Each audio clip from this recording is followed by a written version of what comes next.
পরিবেশ রসায়নের এমসিকিউ গুলা সলভ করব। তো তোমরা যারা পরিবেশ রসায়নের এমসিকিউ গুলা সলভ করতে চাও তো হাজারি স্যারের বই নিয়ে বসে পড়ো। তো শুরু করা যাক তাহলে। প্রথমে যেটা আছে, মেসোস্ফিয়ারের উচ্চতা কত কিলোমিটার পর্যন্ত বিস্তৃত। তো এখানে আমাদের মেসোস্ফিয়ারের উচ্চতা আছে 50 থেকে কত 85 কিলোমিটার। তো এইখানে যে অপশনগুলো আছে, অপশনের মধ্যে 50 থেকে আছে কত 100 কিলোমিটার আছে, 85 কিলোমিটারটা নাই। যেহেতু 50 থেকে 85 কিলোমিটার আছে, এটাই হলো কি আমাদের সঠিক অ্যান্সার। এরপরের যেটা আছে সেটা দেখার আগে আমরা একটু বায়ুমণ্ডলীয় স্তর সমূহ সম্পর্কে আলোচনা করে আসি। প্রথম যে স্তর আছে সেটা হলো ট্রোপোস্ফিয়ার, ভূমি থেকে 15 কিলোমিটার পর্যন্ত দূরত্ব।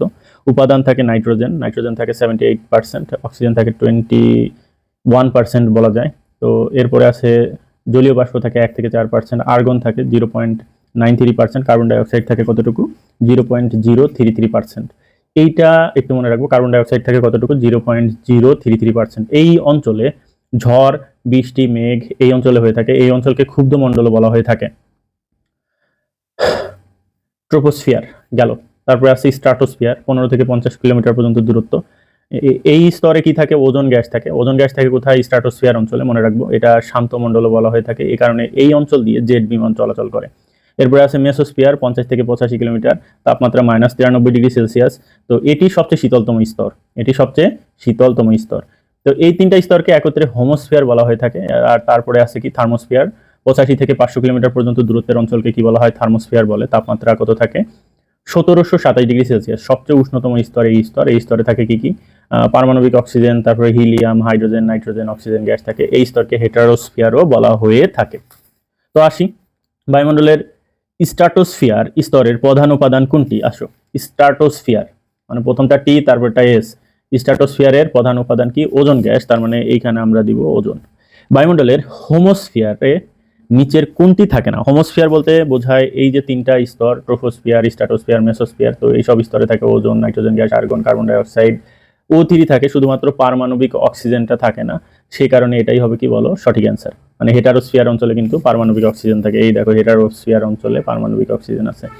এরপরে আছে কি, বায়ুমণ্ডলের কোন স্তরের তাপমাত্রা সর্বাপেক্ষা বেশি? আর একটু আগে আমরা দেখলাম থার্মোস্ফিয়ারের তাপমাত্রা সবচেয়ে বেশি থাকে, সেটা হলো কত 1727°C।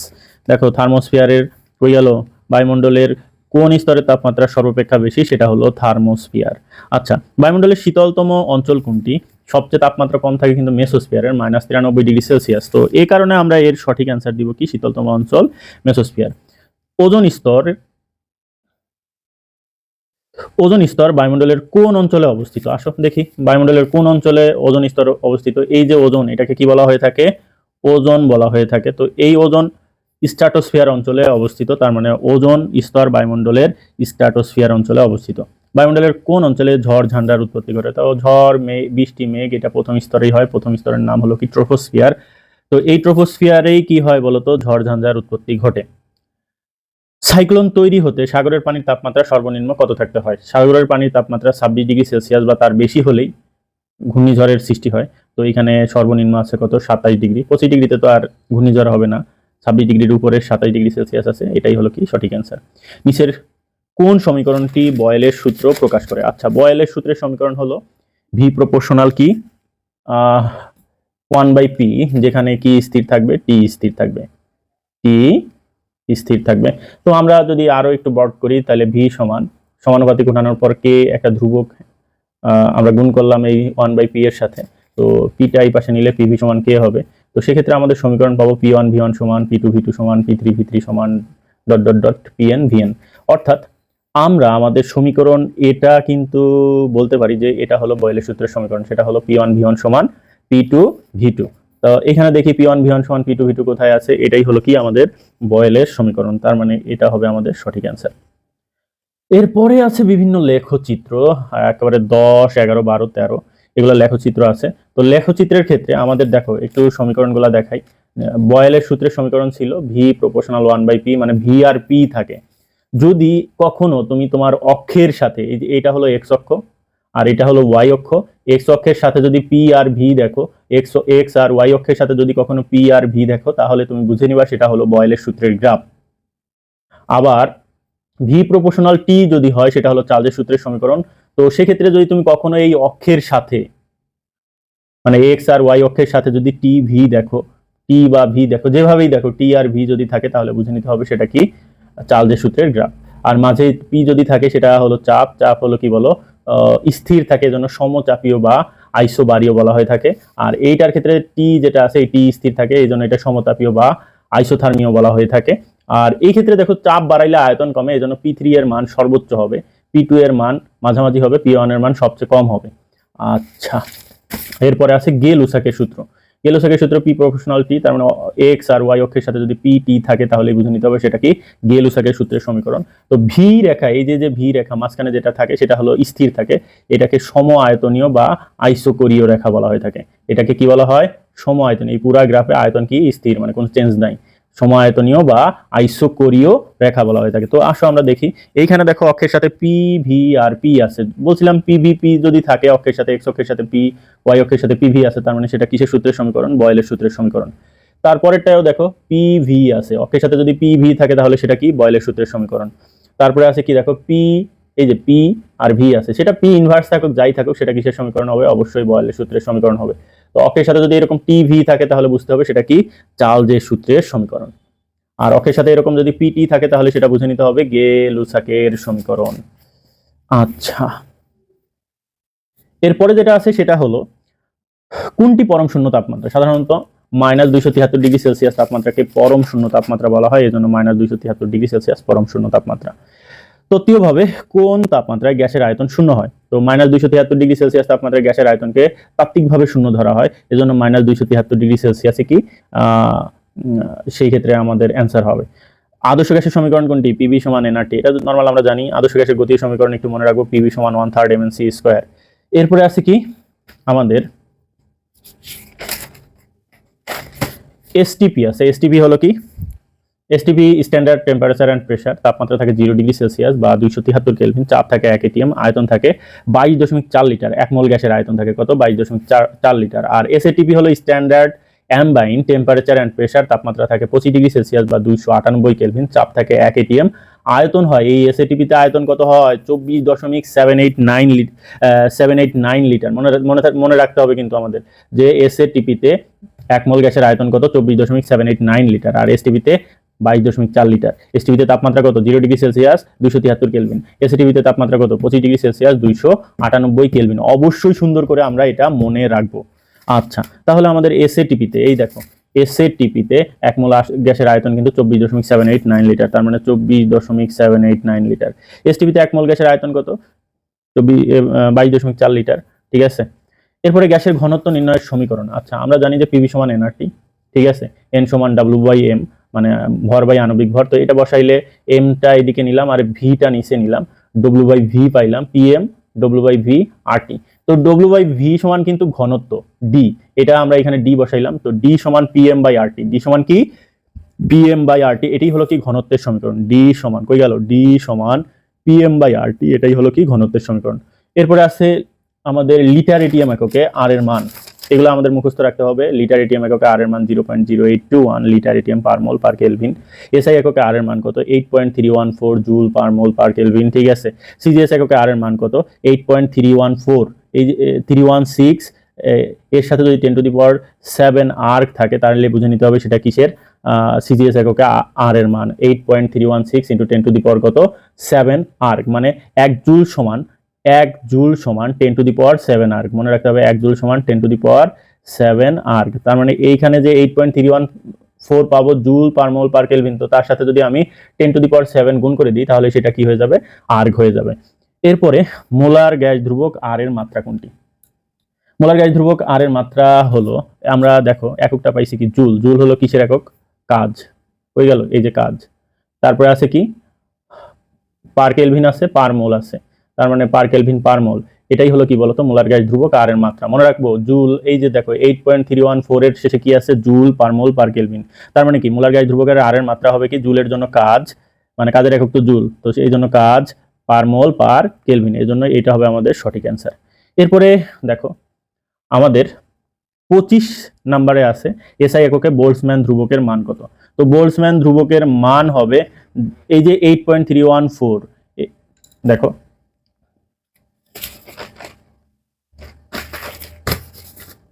আমরা কি পাইছি এইখানে, দেখো একটু আর এর মান পাইছি 8.314 জুল পার মোল পার কেলভিন। তো একে যদি আমি দেখো এই মোলটাকে নিচে নিয়ে আসলাম, তাহলে নিচে থাকলো 1 মোল আর উপরে থাকলো 8.314 জুল পার কেলভিন থাকলো। 1 মোল সমান কতটা অনু? 8.314 জুল পার কেলভিন, আর 1 মোল সমান হলো 6.023 ইন্টু 10 টু দি পাওয়ার 23টা অনু। তো এইটা দ্বারা এটাকে ভাগ করলে যেটা পাওয়া যাবে সেটাই হলো কি বলো, এই যে বোল্টজম্যান ধ্রুবকের মান। সেটা হবে কিসের মান? বোল্টজম্যান ধ্রুবকের মান। সেটা হবে 1.38 ইন্টু 10 টু দি পাওয়ার -23। এই যে এইটাকে যদি তুমি ক্যালকুলেশন করো সেটা অবশ্যই আসবে কি 1.8 into 10 to the power -3। Okay, 1 ATM সমান কত? 1 এটিএম সমান আমরা বলছিলাম, দেখাইও ছিলাম। দেখো 1 এটিএম সমান 101.325 into 10 to the power 3 Pascal বা নিউটন পার মিটার স্কয়ার। যদি দশমিক আগাই 1.01325 into 10 to the power 5 Pascal. তো সেই ক্ষেত্রে এটা হবে কি 1 এটিএম এর মান। তো সেই ক্ষেত্রে আমাদের সঠিক অ্যান্সার হবে 1.01325 into 10 to the power 5 Pascal. স্থির তাপমাত্রা গ্যাসের যদি চাপ বাড়াও, চাপ বাড়াইলে কি হবে? ঘনত্ব বাড়বে, ঘনত্বের মান কি হবে? বাড়বে। এরপরে আছে কি আমাদের 18 ডিগ্রি সেলসিয়াস তাপমাত্রায় 0.8 এটিএম চাপে কোনো গ্যাসের ঘনত্ব 2.25 গ্রাম পার লিটার হলে এর আণবিক ভর কত হবে? এইরকম একটা প্রশ্ন আছে। তো এখানে ঘনত্ব দেওয়া আছে কত? 2.25 গ্রাম পার লিটার। ঘনত্বের মান 2.25 গ্রাম পার লিটার দেওয়া আছে। তো আর এর মান 0.0821 লিটার এটিএম পার মোল পার কেলভিন। পি এর মান এখানে দেওয়া আছে কত? 0.8 এটিএম। তো 0.8 এটিএম আর তাপমাত্রা দেওয়া আছে 18 ডিগ্রি সেলসিয়াস, অর্থাৎ 273 সাথে 18 গুণ যোগ করে আমরা কেলভিন বানাবো। তাহলে ঘনত্ব ডি সমান পিএম বাই আরটি। এমটারে এক পাশে রেখে ডিআরটি একদিকে গেল, এই যে ডিআরটি আর পি নিচে। তো পুরা মান বসাইলে এখানে 67.11 গ্রাম পার মোল আসে। 67.11 গ্রাম পার লিটার আসে, গ্রাম পার মোল আসে। শেষ করে 67.11 গ্রাম পার মোল, এটাই হবে সঠিক অ্যান্সার।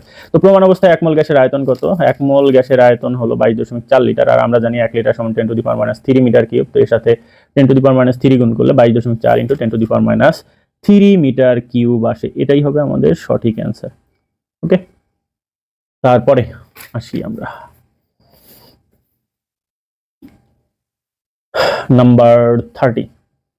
তো নাম্বার 30তে যেটা আছে 25 ডিগ্রি সেলসিয়াস তাপমাত্রায় কোনো গ্যাসের ক্ষেত্রে চাপ 1 এটিএম হলে 1/v এর মান আছে কত? 0.05। এখানে হাজারের বইতে লিটার দেওয়া আছে, সেটা পার লিটার হওয়া উচিত ছিল, কেননা 1/v এর মান 0.05 পার লিটার হবে, এবং 1/v এর মান যদি 0.042 পার লিটার হয় তখন চাপের মান কত হবে? তো সেক্ষেত্রে আমরা এই ক্ষেত্রে 1/v রে 1/v1 ধরে নিলাম, সেটা 0.05 পার লিটার।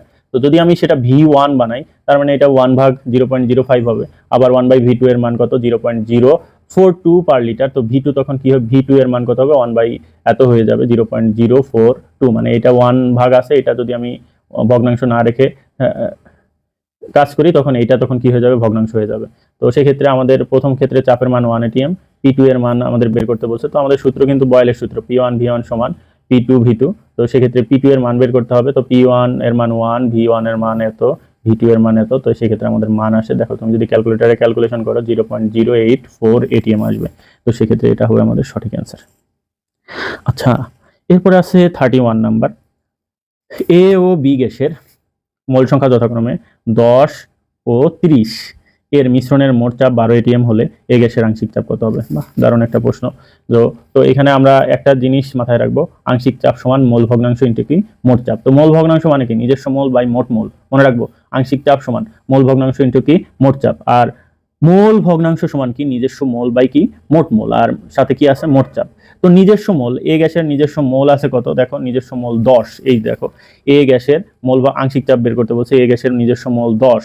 তার মানে এ গ্যাসের নিজস্ব মোল 10, আর মোট মোল সংখ্যা বি গ্যাসেরটা কিন্তু 30 ছিল, তাহলে 10 + 30, আর মোট চাপ কত? 12। তো সেটা ক্যালকুলেশন করলে এখানে কত আসে? 3 এটিএম। তো দেখো এটা হবে সঠিক অ্যান্সার। তো বায়ুমণ্ডলে নাইট্রোজেন আছে কত? 78%, অর্থাৎ তার আংশিক চাপ 100 দিয়ে ভাগ করলে যেটা হবে, অর্থাৎ 0.78 এটিএম। এটাই হবে সঠিক অ্যান্সার। এরপরে যেটা আছে সেটা হলো 1.032 গ্রাম অক্সিজেন। অক্সিজেন বলতে কি? O2 গ্যাস কিন্তু। তো আমরা জানি মোল সংখ্যা সমান ভর বাই কি আণবিক ভর। তার মানে কি এইখানে ভর আছে কত 1.032, আর অক্সিজেন গ্যাসের আণবিক ভর কত 32। তো 32 দিয়ে ভাগ করলে আমরা মোল পাবো। আবার কার্বন ডাইঅক্সাইডের মোল দেখো দেওয়া আছে কত 0.573 গ্রাম। তো 0.573 গ্রাম দিয়ে কার্বন ডাইঅক্সাইডের আণবিক ভর 44 দ্বারা ভাগ করলে মোল পাবো। তো সেক্ষেত্রে কার্বন ডাইঅক্সাইডের মোল ভগ্নাংশ x2 সমান নিজস্ব মোল, কার্বন ডাইঅক্সাইডের নিজস্ব মোল হলো এত, তো সেইটা। আর মোট মোল মানে এই দুইটা মোলের যোগফল করলে যে ভাগ করলে যেটা পাবো সেটা হলো 0.287। তার মানে এটা হবে আমাদের সঠিক অ্যান্সার। কই গেল 0.287।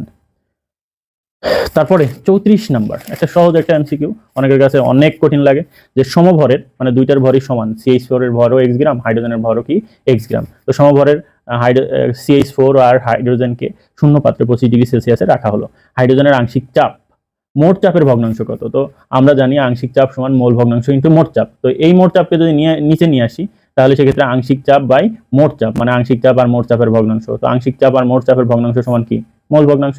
তার মানে কি এই হাইড্রোজেনের মোল ভগ্নাংশ বের করলেই আমাদের সঠিক অ্যান্সার পেয়ে যাব। তো আমাদের দুইজনেরই ভর দেওয়া আছে x গ্রাম। তাহলে আমরা মোল বের করব কিভাবে? এদের আণবিক ভর দ্বারা ভাগ করব। এই যে হাইড্রোজেনের CH4 এর CH4 এর আণবিক ভর কত 16 দ্বারা এটাকে ভাগ করে এর মোল সংখ্যা বের করলাম। আবার হাইড্রোজেনের ক্ষেত্রে হাইড্রোজেনের ভর কত 2, 2 দ্বারা একে ভাগ করলে আণবিক ভর 2 দ্বারা ভাগ করলে হাইড্রোজেনের মোল আমরা পেয়ে যাব। তো সেক্ষেত্রে হাইড্রোজেনের মোল ভগ্নাংশ কত হবে? হাইড্রোজেনের x/2 উপরে দিলাম, আর এইখানে দুইটার যোগফল x/16, এই যে x/16 প্লাস x/2। তো বসাই দিয়ে এখানে আমরা যেটা পাবো সেটা হলো পুরাটা ক্যালকুলেশন করলে 8/9 পাবো। তো এটাই হলো কি আমাদের সঠিক অ্যান্সার। নাম্বার 35, পার্শ্বের গ্যাস পাত্রের স্টপ কর্ক খোলা অবস্থায় মোট চাপ 200 মিলিমিটার Hg হয়। তো এ গ্যাসের মোল সংখ্যা 6 মোল আর বি গ্যাসের মোল সংখ্যা হলো কত 14 মোল। উদ্দীপকের ক্ষেত্রে এ গ্যাসের আংশিক চাপ কত হবে? তো এ গ্যাসের আংশিক চাপ কত হবে আমরা সেটা কিভাবে বের করব দেখো।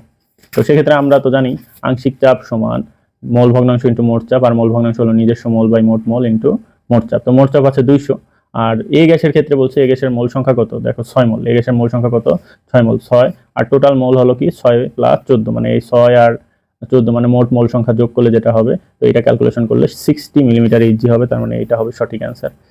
তো এসটিপিতে 3.2 গ্রাম একটি গ্যাস হলো 2.24 লিটার আয়তন দখল করলে গ্যাসটি হতে পারে কোনটি? তো আমরা জানি যে 22.4 লিটার গ্যাসের ভর তার আণবিক ভরের সমান। তো এসটিপিতে 2.24 লিটার গ্যাসের ভর যদি এত হয় তাহলে 22.4 লিটার গ্যাসের ভর কত হবে 32 গ্রাম। তো এই যে ঐকিক নিয়ম, মানে এটার ভর এত হলে এটার ভর এর সাথে উপরেরটার সাথে গুণ, আর এটা দ্বারা ভাগ করলে এখানে আসবে কত 32 গ্রাম। আর 32 গ্রাম কার আছে?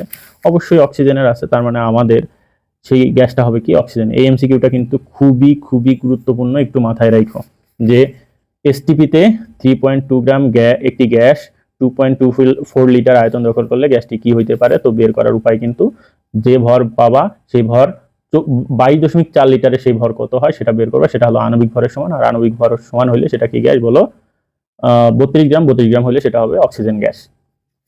এরপরে যেটা আছে সেটা হলো 0.5 মোল নাইট্রোজেন ও 0.3 মোল অক্সিজেনকে একত্রে মেশানো হলো O2 এর মোল ভগ্নাংশ কত? সিম্পল অঙ্ক, ঠিক আছে। তাহলে O2 এর মোল ভগ্নাংশ হলো নিজস্ব মোল বাই মোট মোল। O2 এর মোল সংখ্যা হলো 0.3, একটু বইতে দেখো 0.3, আর টোটাল মোল হলো 0.5 আর 0.3। তো সেটা যোগ করলে এখানে যে মানটা আসবে 0.375 আসবে। তার মানে এখানে আমাদের সঠিক অ্যান্সার 0.375।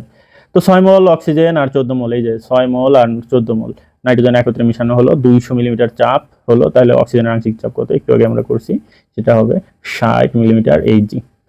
গ্যাসের ব্যাপন হারের সাথে সম্পর্ক আছে কিসের? আণবিক ভর। আণবিক ভর কমলে ব্যাপন হার বাড়ে। আণবিক ভর কমলে কি বাড়ে? ব্যাপন হার বাড়ে। তো এরপরে যেটা আছে সেটা হলো 25 সেন্টিমিটার কাচের নলের প্রথম মুখে HCl ও দ্বিতীয় মুখে NH3 গ্যাস একত্রে ঢুকাইলে অ্যামোনিয়াম ক্লোরাইডের সাদা ধোঁয়া কোথায় সৃষ্টি হয়? তো এরকম প্রশ্ন যদি আসে, তো এই যে এক পাশে HCl আছে, অপর পাশে NH3 আছে, মাঝে দূরত্ব হলো কত 25 সেন্টিমিটার। তো ধরলাম আমাদের HCl এইখান থেকে 1 সেন্টিমিটার দূরত্ব অতিক্রম করছে। কত সেন্টিমিটার? 1 সেন্টিমিটার। তাহলে এই NH3 কত দূরত্ব অতিক্রম করবে? এই 25 মাইনাস 1 সেন্টিমিটার দূরত্বটা এই NH3 অতিক্রম করবে। তার মানে HCl হতে অতিক্রান্ত দূরত্ব 1 সেন্টিমিটার, NH3 হতে অতিক্রান্ত দূরত্ব কত 25 মাইনাস 1 সেন্টিমিটার। তো আমরা জানি বিক্রিয়ার হার সমান, সরি বিক্রিয়ার হার লিখছি আমরা এখানে, ব্যাপন হার সমান দূরত্ব বাই সময়। তো HCl এর ব্যাপন হার R1 সমান, তার মানে x/t, আর NH3 এর ব্যাপন হার R2 সমান 25 - x/t, তার মানে R1/R2 সমান √m2/m1। তারপরে এখানে এই মানটা বসাইলাম, টি কাটাকাটি হয়ে গেল। তো দেখো √17/36.5, মানে আমাদের NH3 এর আণবিক ভর কত 17, আর HCl এর আণবিক ভর কত 36.5, সেটা ছিল m1। তো এখানে মান বসাইলাম। এই NH3 এর মান ছিল হলো কত m2, তো সেই m2 এর মানও এখানে বসাই দিলাম √17/36.5। তো এখানে আমাদের টি কাটা যাবে। তো টি কাটা গেলে এখানে থাকে কি বলতো x/25 - x সমান √17/36.5, তার মানে x সমান আমরা পাবো কত 10 সেন্টিমিটার যদি ক্যালকুলেশন করি।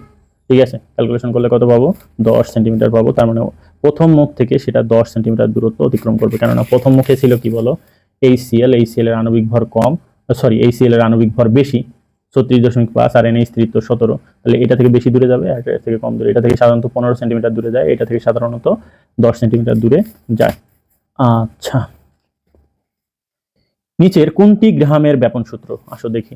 তো আমরা জানি R1/R2 সমান √m2/m1, তো রুট আলাদা করে দিলাম, এটার উপর রুট দিলাম √m2, আর নিচে √m1 দিলাম। তো এইটাই পাশে নিয়ে আসলে R1, দেখো এটা আর এই পাশে নিয়ে আসলে R1 √m1, এটাই পাশে নিলে R2 √m2। তো সেক্ষেত্রে এইরকম যদি দেখো, এই যে R1 √m1, এই যে দেখো R1 √m1, m2 √m2, R2 √m2, এই যে √m2 R2। নিচের কোন গ্যাসের ব্যাপন হার বেশি যার আণবিক ভর কম?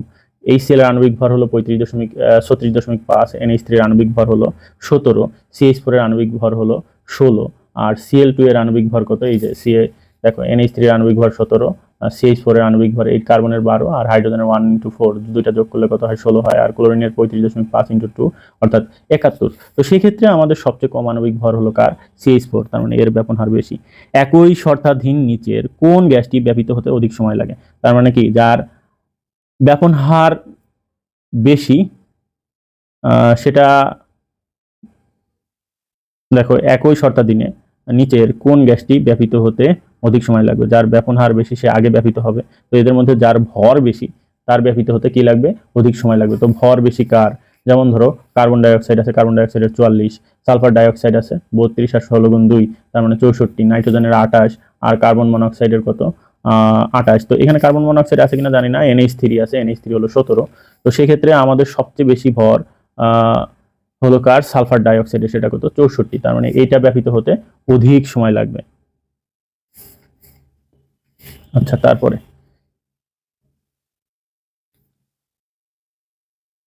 নিচের কোন গ্যাসটির ব্যাপন হার সর্বাধিক? তো যার আণবিক ভর কম, আসো দেখি কার আণবিক। NH3 17, CH4 16, N2 হলো 28, কার্বন মনোক্সাইডও 28, তার মানে CH4 এর ব্যাপন হার সর্বাধিক। নিচের কোন গ্যাসটির ব্যাপন হার সর্বাধিক? হাইড্রোজেনের ভর 2, এটা সর্বাধিক হবে। কোনটির ব্যাপন হার বেশি? NH3 17, C2H6, দেখো C2H6, কার্বনের 12, 12 × 2 24, আর এদিকে 6 মানে 30, তার মানে এটা ভালোই ভর 30, আর এই কার্বন ডাইঅক্সাইড 44, অক্সিজেন কত 32, তার মানে NH3 17 হওয়ার কারণে এর ব্যাপন হার বেশি। এই ব্যাপন হার বেশি কার, এটা কিন্তু 1 মার্কের জন্য পরীক্ষা ইনশাল্লাহ থাকবে। কোন গ্যাস দ্বয়ের ব্যাপন হার সমান যাদের আণবিক ভর সমান? কার আণবিক ভর সমান? নাইট্রোজেন আর হলো কার্বন মনোক্সাইড, দুইজনের আণবিক ভর সমান, দেখো 28 28, তার মানে এটার ব্যাপন হার সমান। 27°C তাপমাত্রায় কোন গ্যাসটির RMS গতিবেগ বেশি? যার আণবিক ভর কম তার RMS বেগও বেশি। তার মানে এখানে দেখো নাইট্রোজেনের 28, হাইড্রোজেনের 2, অক্সিজেনের 32, ক্লোরিনের 71, হাইড্রোজেনের আণবিক ভর কম, এর RMS বেগও বেশি হবে।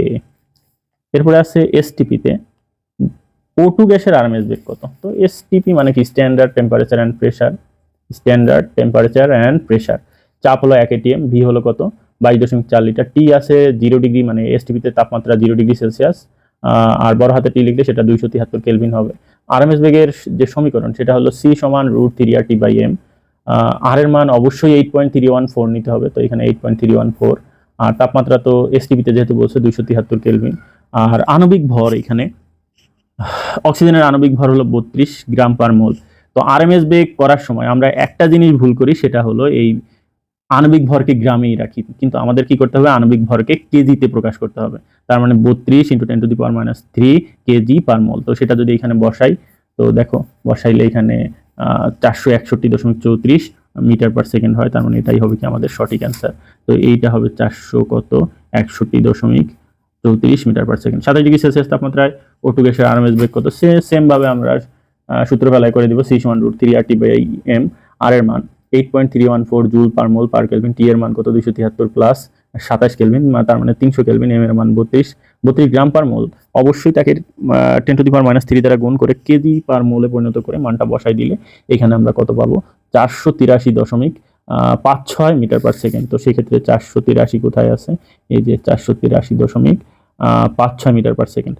স্থির তাপমাত্রায় আরএমএস বেগের সঠিক ক্রম কোনটি? তার মানে আণবিক ভর হাইড্রোজেনের 2, 28, কার্বন ডাই অক্সাইড 44, তার মানে এটাই হবে কি সঠিক, মানে যার আণবিক ভর কম তার আরএমএস বেগ বেশি। কোন গ্যাসটি দ্রুত ব্যাপিত হবে? যার আণবিক ভর কম। ক্লোরিনের 19 গুণ 2, অক্সিজেনের হলো 16 গুণ 2, নিয়ন হলো মেবি 21, আর ক্লোরিনের তো 35.5 গুণ 2 অর্থাৎ 71, 32, আর হলো এইটা হলো 19 এটা 38, আর এটা শুধু 21, তার মানে নিয়ন গ্যাসের ব্যাপন হার বেশি। 1 মোল গ্যাসের গতিশক্তি সমীকরণ হলো ইকে সমান 3/2 nRT, 3/2 nRT। তো ইকে সমান 3/2 nRT, এটাই হবে কি সঠিক সমীকরণ।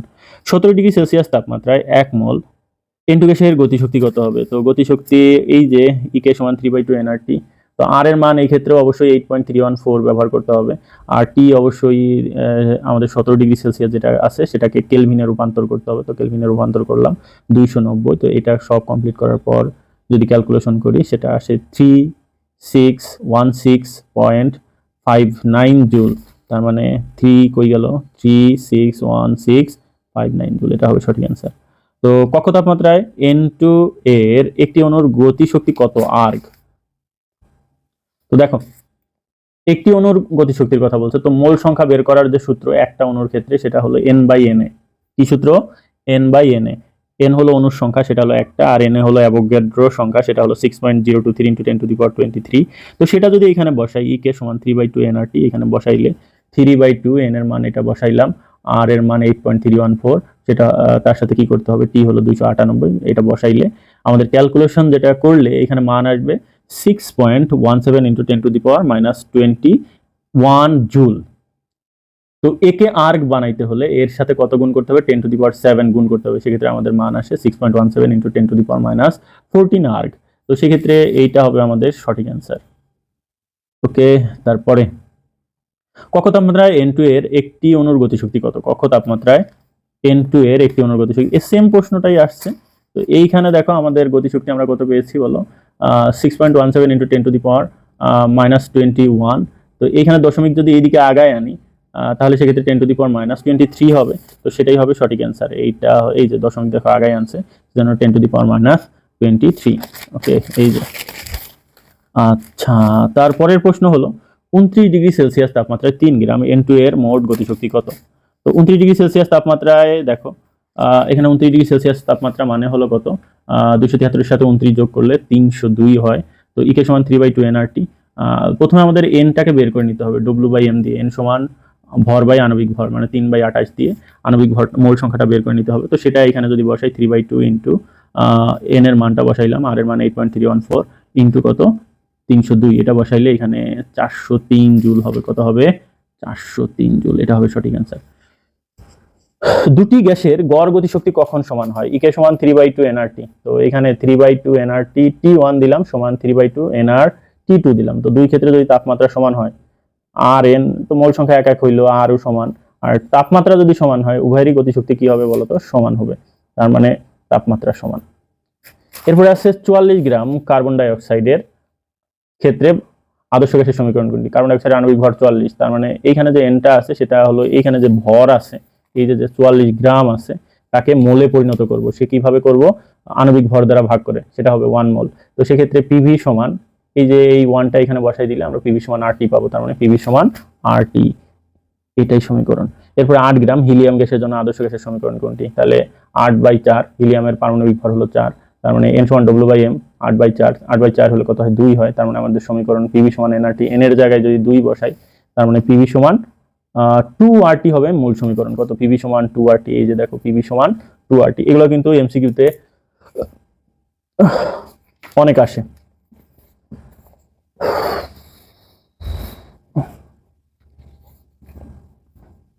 এরপরে যেটা আছে সেটা হলো আমাদের 4 গ্রাম হাইড্রোজেন গ্যাসের আদর্শ গ্যাসের সমীকরণ কত।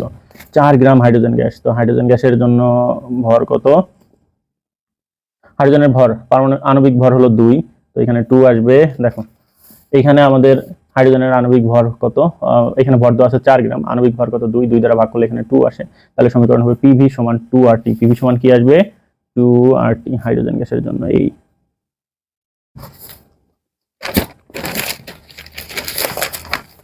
এরপরে আছে বাস্তব গ্যাসের সমীকরণ। বাস্তব গ্যাসের সমীকরণ P plus N square A by V square into V minus N B সমান এনআরটি। 4 গ্রাম হিলিয়াম গ্যাসের জন্য, হিলিয়াম গ্যাসের জন্য এন সমান কি ডব্লিউ বাই এম, ভর বাই আণবিক ভর। তো 4 গ্রাম উপরে হিলিয়ামের পারমাণবিক ভর 4, তার মানে 1 আসে। তো সেক্ষেত্রে আমাদের সমীকরণ আসবে P প্লাস এন এর মান বসাইলাম 1 স্কোয়ার, এর সাথে আর নিচে তো V square, V minus 1 into B, এইখানে 1 বসায় আরটি, তার মানে আমাদের সমীকরণ হবে P plus A by V square into V minus B সমান আরটি। এটাই হবে আমাদের সমীকরণ। কই গেল, P plus A by V square V minus B সমান আরটি, এটাই হবে সমীকরণ। 28 গ্রাম নাইট্রোজেন গ্যাসের জন্য, 28 গ্রাম নাইট্রোজেন গ্যাস সমানও কিন্তু সেই 1 মোল হয়, কারণ নাইট্রোজেনের আণবিক ভর কি 28। তো সেক্ষেত্রেও আমাদের সেম সমীকরণটাই পাবো, P plus A by V square V minus B সমান আরটি। ঠিক আছে, তার মানে আমার এই সমীকরণটা একটু লিখবো, এন এর মান ডব্লিউ বাই এম দিয়ে বের করে নিয়ে এখানে বসাইলেই আমরা কি পেয়ে যাবো বলো, বাস্তব গ্যাসের সমীকরণ। দেখো বাস্তব গ্যাসের সমীকরণ কিন্তু এইটা। আচ্ছা, ভ্যান ডার ওয়ালস এই যে সমীকরণে এইখানে যে এ ধ্রুবকটা ব্যবহার করা হয়, এটা হলো কার্যকর আন্তঃআণবিক আকর্ষণ ধ্রুবক। ঠিক আছে, এটা আকর্ষণ ধ্রুবক। আর বি হলো আয়তন ধ্রুবক, মনে থাকে জানো, বি হলো আয়তন ধ্রুবক আর এ হলো আকর্ষণ ধ্রুবক।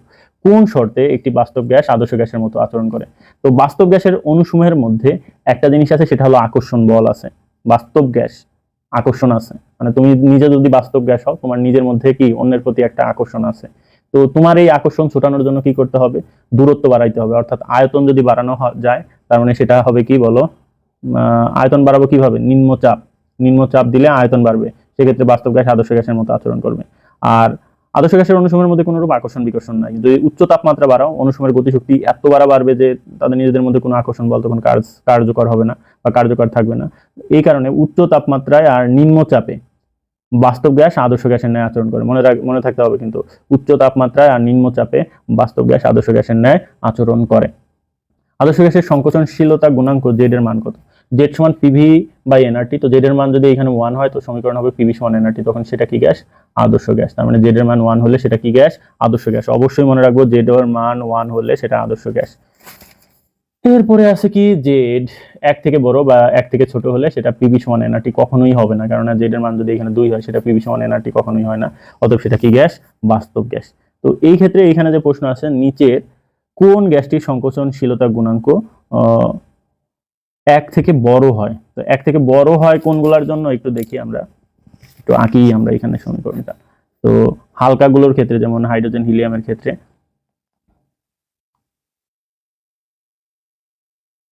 আর যারা ভারী, যেমন ধরো এখানে nitrogen, oxygen, carbon die oxide আছে, তো এখানে জেড সমান পিভি বাই এনআরটি। তো সেক্ষেত্রে 1। তো 1 থেকে বড় যারা, সেটা তারা হলো হালকা। জেড এর মান 1 থেকে বড় যাদের, তাদের যে কিসের মান হালকা, মানে তাদের আণবিক ভর কম। আর 1 থেকে জেড এর মান যাদের কম, তারা কিছুটা ভারী গ্যাস। তাহলে এটার ক্ষেত্রে জেড এর মান দেখো 1 থেকে বড়, মানে এদের ক্ষেত্রে জেড এর মান 1 থেকে বড়, তাহলে সেক্ষেত্রে হাইড্রোজেন হবে, অবশ্যই কি হবে, হাইড্রোজেন। এরপরে পরেটা আছে 1 থেকে ছোট, হাইড্রোজেন, হিলিয়াম, মিথেন, নিয়ন। তো নিয়ন থেকেও দেখো এই নিষ্ক্রিয় গ্যাস হবে না, আমাদের হবে কি বলতো, CH4 হবে। এরপরে দেখো 68 নম্বর, হ্যাঁ ঠিক আছে। এরপর দেখো, সিএনজি স্টেশনে ব্যবহৃত প্রাকৃতিক গ্যাসে মিথেনের পরিমাণ কত হবে, সেটা হবে কত, 96%। বজ্রপাতের সময় বায়ুমণ্ডলে কোন গ্যাসটি সবচেয়ে সক্রিয় হয়, সেটা হলো নাইট্রোজেন গ্যাস। আর বজ্রপাতের সময় যেহেতু নাইট্রোজেন গ্যাস সক্রিয় হয়, তার মানে নাইট্রিক অ্যাসিড উৎপন্ন হয়। ওকে, এ পর্যন্তই। এরপর এগুলো আবার আমরা প্র্যাকটিস করব, তো তোমরা বই নিয়ে এগুলো প্র্যাকটিস করা শুরু করে দাও।